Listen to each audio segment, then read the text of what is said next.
Abia, don't take it for granted. Any a mature hand, any an experienced hand to maintain this peace and sustain it and improve on it.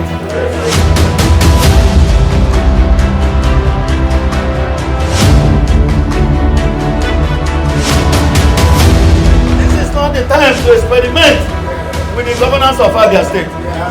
This is a time to go for a hand that is tested and trusted and that you can trust.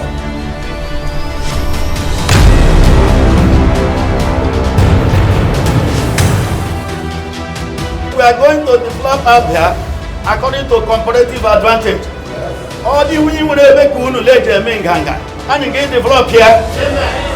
Oh no, every part of Abia, I have the knowledge, I have the courage to deliver dividends of democracy to whole Abia State. To vote 100% for Prof.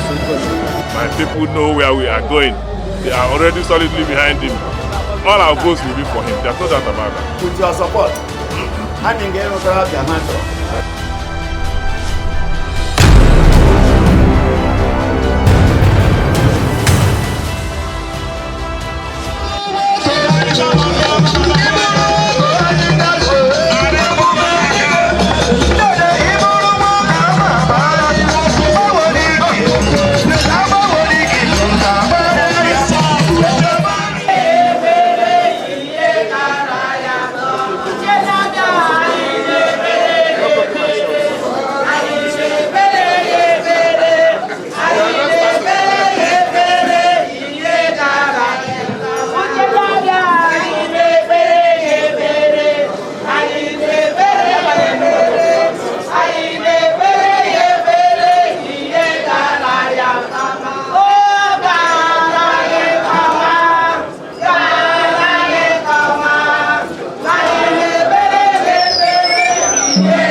Isiala Ngwa North.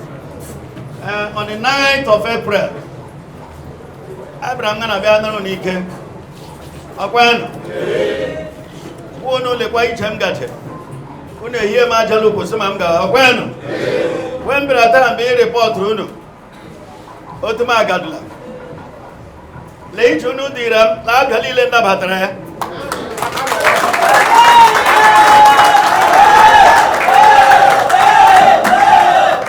Lagala manu chuku numu nochi. Go on Hafia. Go Maya North and South. Go Ifuano. Oba lile mbia mbata. Help. You want that one they give you over. You want that one they give you over. Agala mukwa east, go kwa west. Agala me Aba North and Aba South. Malile mbucho obi uto. Obi uto agalile ntiri na batam. All the ndikodo efemre here maka ite. Agra mo Hafia you want efemre here. Who ga inongana? Professor my nonga. Umu youth ngali from Lishe here.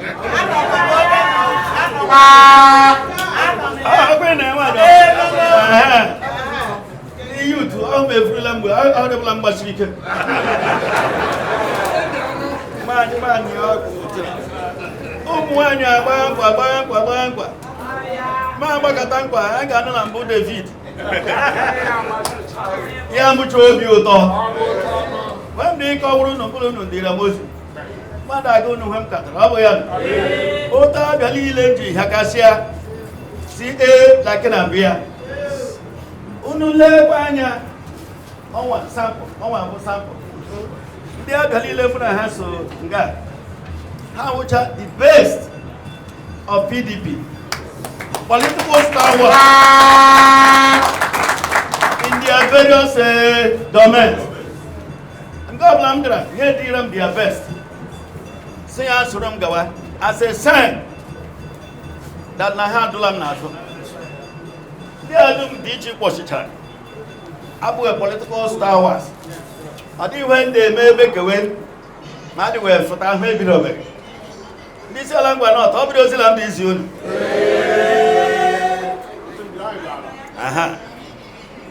I want the best of the youth here. The state youth leaders. Abu went to Mdaga. I want the best of women leaders. Okay, one year. Okay, one year.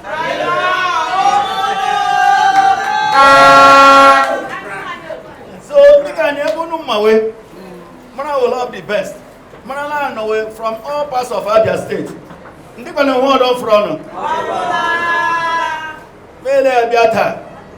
So munam no munam. La go la gadlo. Go la gadlo no. Madonna di huna ya tedio. Madonna wa di mo blabo ya ledu o. Ndi youth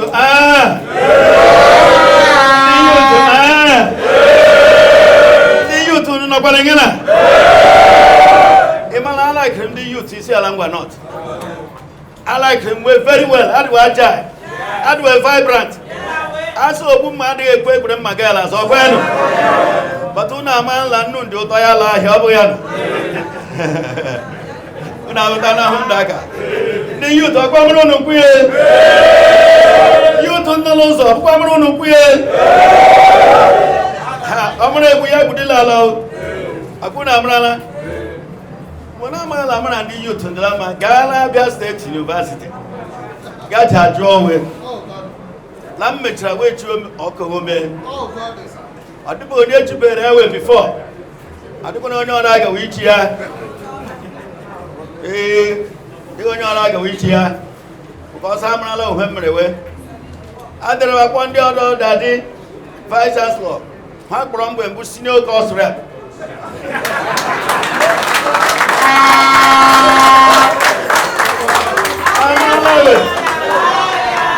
I'm not allowed to went to the man. Onion dark at Ahmad, Onion no language with that's language with they protect with. They met Handyman had it our the lecturers had it our that's an admin staff had a pool window. I got a hung up with a window. Mark Patrols or say, why are the students standing here? Why have full class? Marcuso, Marcuso Madu.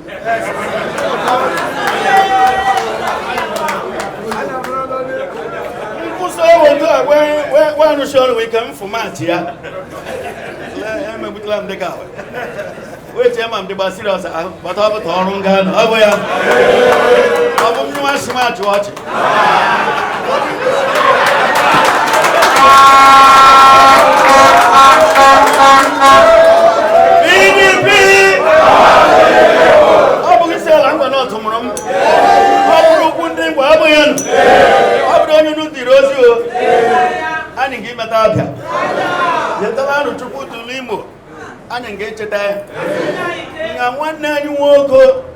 Muna bukishi ngara school ko ta doctor ke si pa so onu mi na mai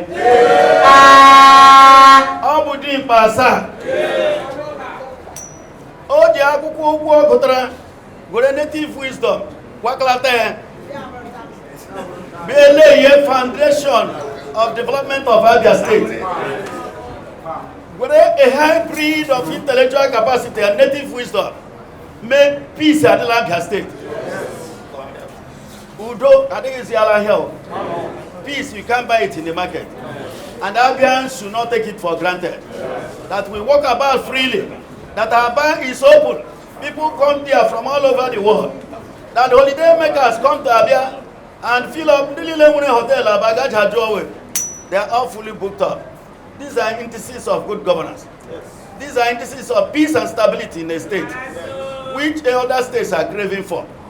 But with the pragmatism of our governor, and a way peace all over the state. In the Abia, don't take it for granted.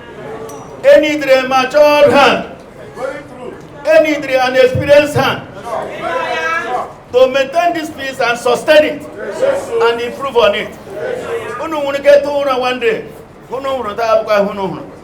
This is not the time to experiment with the governance of Abia State. This is a time to go for a hand that is tested and trusted and that you can trust. A hand that I have served as Secretary of Elders Council. So Adman no heartbeat of the elders. I'm a young one.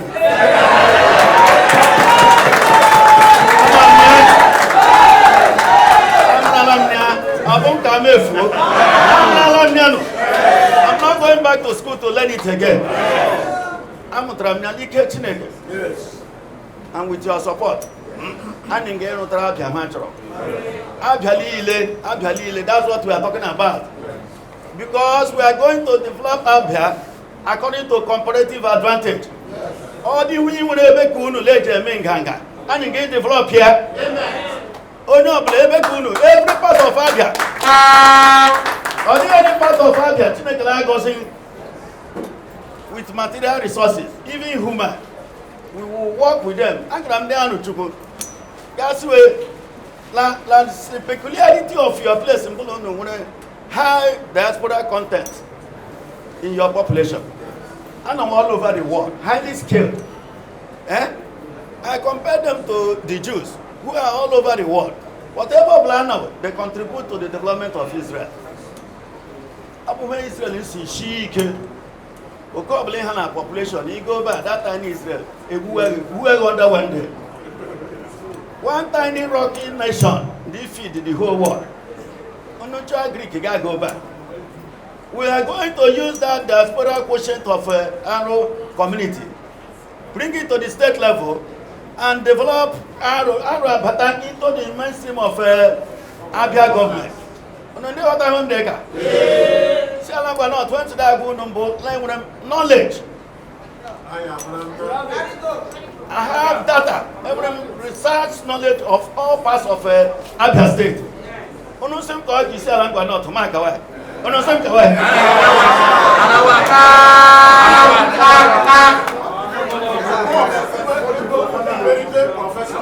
to that good number, Oja Tuluno.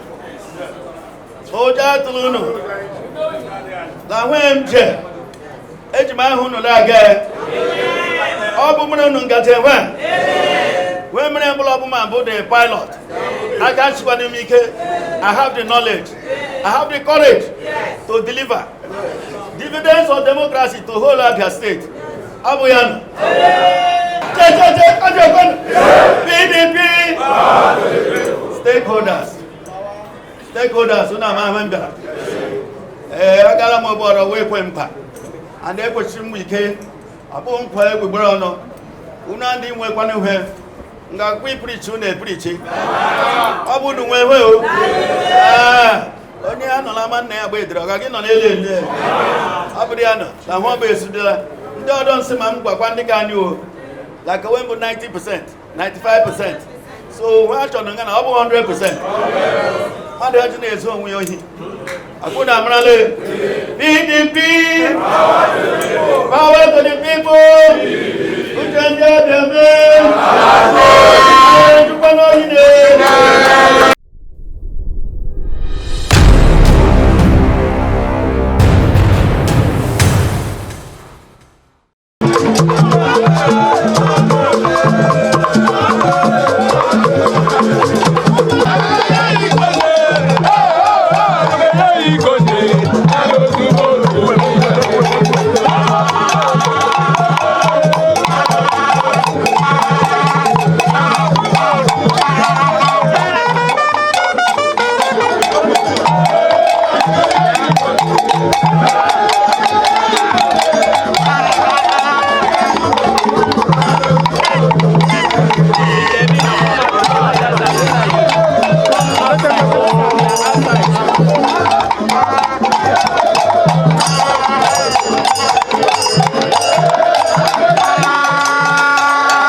Professor J.U. Ogbonna, Abia State University, Uturu.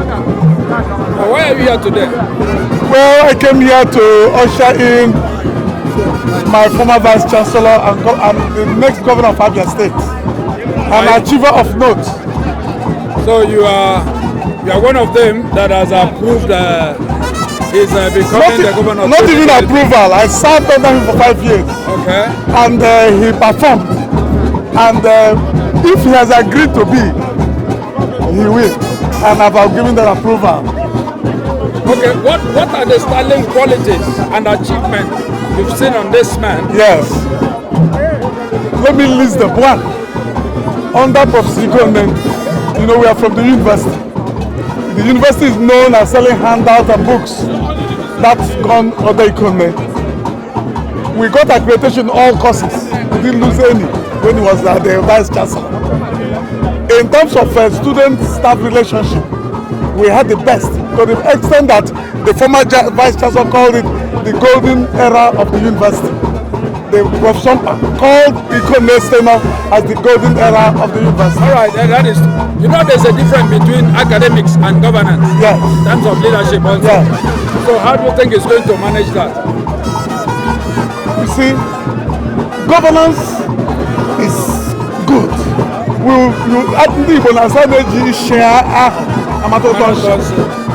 went and redeemed Abia Poly. When Abia Poly was down completely, he came to APSU and redeemed APSU when APSU was also down. In terms of governance, so there will be this. To me, I call that a pathway to the global governance, and he will do it. My name is Chief Tony Ontuebe, former traditional ruler of Isiala Ngwa in Isiala Ngwa North. Okay, sir. So where are you here today? Today we're here today to welcome our brother whom God has already ordained as the #1 citizen of Abia State. That's the governor, Professor Ikonne'S. You say God has already ordained him? Already is ordained. How do you ascertain that, sir? He has the support of everybody because he made a name at APSU. He has the support of everybody, both the youth and the elders. And so you think he's going to do better than the sitting governor? He will do very well. He will do more than that. We trust him, and someone who has people in mind. He'll be the best so far in Abia. What is your settlement between the Okwangwas and the Abia North, who are also agitating for their turn? Well, this has been our, without minding, they've done their own for 16 years. This is our own turn to do the same 16 years. There's no dispute between us and themselves. They know what is right and wrong. I am Bakoro Yamaka, one night work over Professor Ikonne'S. Only I have to I want that for the Lord and man. And when I see I them for one night, and I test LA because some of them school like university vice chancellor. And the while on there, I will home it. And I am a give me a opportunity, which they can give level. Oh, Magana, our only Sula na Mahadum, then Abia. Nakwanke Abia Poly, or ya Merunu Pop Dak or governor. Well, I got me still up and Bakalaburu, you see. But then I had a testament. University they can a country. It's just a community of its own. The university is as large as anything you can think of. Where it meets so many people from different walks of life. And when you when you came on a university, check on Mahadum. Then we get so good. No, say she has sat up. No, Chaya, sometimes they want to become poor in a society. When you do that, all the test, the one word of leadership, the trust leadership. Well, my name is Honorable Chief Isanya Ngwa, one-time chairman of Isiala Ngwa, elected chairman of Isiala Ngwa, a former federal board member, the former vice chairman of PDP in Abia State. That's my name. That means we are your local government. This is my local government, the son of the soil. We've seen a lot Here was my local government, my office. Yes, we've seen crowds here. What's actually happening? My brother is I don't know how to describe it. My heart is full of joy. We are receiving our brother, a man that you cannot change, a man of principle, a man, his word is his word. It's a person that, if we see him, he's a principled man.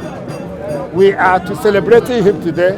Today is the final of the consultation. He's going to the 17 local governments.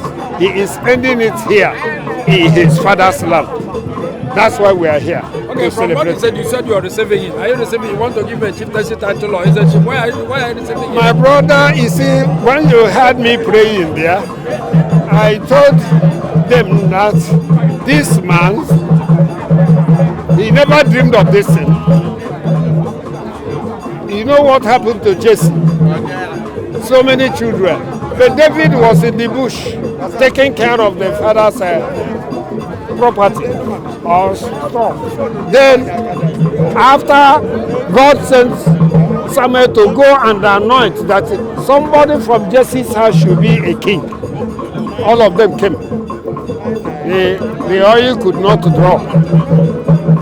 He said, who is the next person? He said, no, there's no another person. There's somebody in the bush. He's taking care of the sheep of the father. He said, go and call him. Before David could land, the oil started pouring. That is what Ikonne is. That is where you can quantify him. Finally, sir, how are you placing the agitation between the Abia North and that of... You see, it is good to be good. It is good to strengthen things so that peace will reign, even in the family, even in the society, even in the state, even in the country. This is a state our forefathers struggled to get, and there was a decision, old Bende and Aba zone. They have ruled 8 years. We say allow us to also rule 8 years. After this 16 years, and then, they have ruled 8 years, another 8 years, making it 16 years. Then we have only done 8 years. They say we should send it to Prof. Ikonne to complete the 16 exactly 16 years. That is why Ikonne came out. Thank you, and sir. Ikonne is not the governor that brought out Ikonne.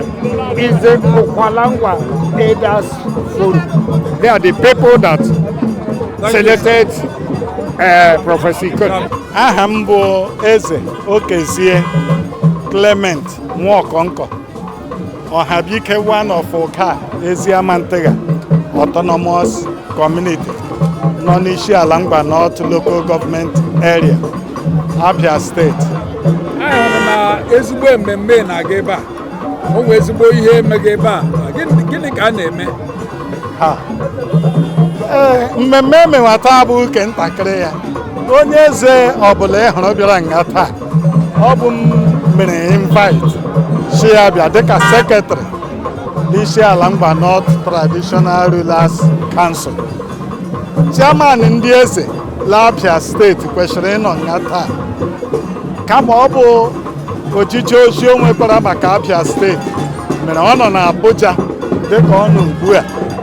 Ọ kpọkwala m jụọ m dịghị otu ihe na-achị daga ma agwala ọgawa ka ọma bụ eze JN nwa bekee, onye anyị na ya nọ na Council of ndị eze Abia steeti.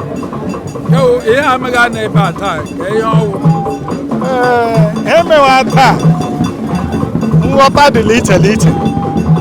Na nghọta kema ahụrụ m ya dịka onye chee ịrụ ọrụ ugbo ma ọ bụ ọrụ ubi dịka ndị Mgbalaeshi ekwu ya.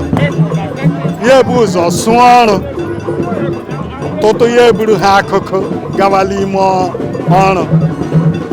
Taa nwaanyị akpọrọ Elieza Uche Ikonne bịara ịgwa ndị nwe ya nga ngọ niile ha ebido. Ọ bụ nga ọ bịara ịgwa anyị la ha ahịa dị ka ụka ya bụ ịchị Abia steeti la ya pụla ya na ya chekwala ọbịa ga-ịbụ onye ọ bụ ma anyị bịa gụọla ya ọfọ ndụ na ọfọ ọganihu. I'm here because I'm a PDP man, I'm a party man, I'm a PDP man, and I believe where the light is going. I came here because of solidarity to support Professor of Oath, an organized professor, an illustrator with evidence, Prof. Ikonne'S, who I'm supporting to be party flag bearer of a great party, PDP. In so many quarters, people come out to ask for vote, people vote. From all nooks and crannies, it looks as if this governor to be was anointed. Not really anointed. He's anointed from God Almighty, not from man. Because whatever you will be on earth, God has destined what you will do. I know Professor Ikonne'S as an anointed child of God because my pastor's were in my church, Uche Ikonne'S Anglican Church. He carried calls for Christ. So he is anointed from Almighty. Before down here, when I see the torch going to him and we're following the light. As Governor 8, for me to be here, I had to be sure that the light is here.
From this place and what is happening excites our people, and I'm here in support of it. What exactly are you in support of? Scuba race that is coming to Isiala Ngwa. What advice do you have for Prof if he eventually becomes the governor of Abia State? To govern Abia very, very well and to leave footprints as a sign of times. How do you rate the outgoing governor if he eventually goes out for his performance so far? Yeah, it's done well. My name is Robinson Nduku. I am from Ugunabo local government. I have heard this name before in relation to PDP. What was that? I am the immediate past administrative secretary of the Great Party in Abia State. So here you are here today. Yes. You are here today. Why are you here? I am here to associate myself with this event, the groundbreaking, the serious event, the final consultation by the team Uche Ikonne'S, Professor. So if he becomes governor today, you will be happy? Exceedingly happy. If it were by your might to make him governor, you will do that? Immediately, there's no second thought because he has paid his dues and he's a man, an administrator by excellence. His footmarks, his administrative incumbents speaks everywhere he has been, and we are happy to have him. What's your advice to him if he becomes the governor? Certainly, I will advise him to the parties already know. What's your advice to the Abians as far as election is concerned? To vote 100% for Prof. Ikonne'S. Victor Azomara is my name. I'm from Ngwa in Isiala Ngwa North here. And I can see a very large crowd here and we are part of it. What's the crowd? We are celebrating our son. We are here for a carnival to present Prof. Ikonne'S to the world, to tell the world that we have a son in whom we are proud of. That's why I'm here. You are proud of him? Over what? His experience, his intelligence, his knowledge, his exposure, his worldview, his cosmopolitan dispositions. He's a nice man, he's a very good man, a man in whom we trust. Though he is from here, but he has an urbane disposition. So we are proud of him. By all his activities, by all his accomplishments, he is a son we are very proud of. I learned he's contesting for the governorship ticket of Abia State. Peradventure, it is within you to give it to whom? Will you give it to him? Without batting an eyelid, I will give it to him. No, when he becomes the governor, what's your advice? We expect him to be at his best, to develop Abia, to take Abia to the next level of development, to apply his intelligence, to apply his exposure, and ensure that Abia will be lifted higher. What's your advice to your people over his vote? My people know where we are going. They are already solidly behind him. All our votes will be for him. There's no doubt about that. We heard you people don't have PVs. Have you ensured that they have PVs? We are trying to mobilize our people to ensure that everybody will get his or her PVC. It's very important. Therefore, I'm giving a message to my people. Ensure that you get your PVC wherever you are. If you are not around, call home and register and get your PVC.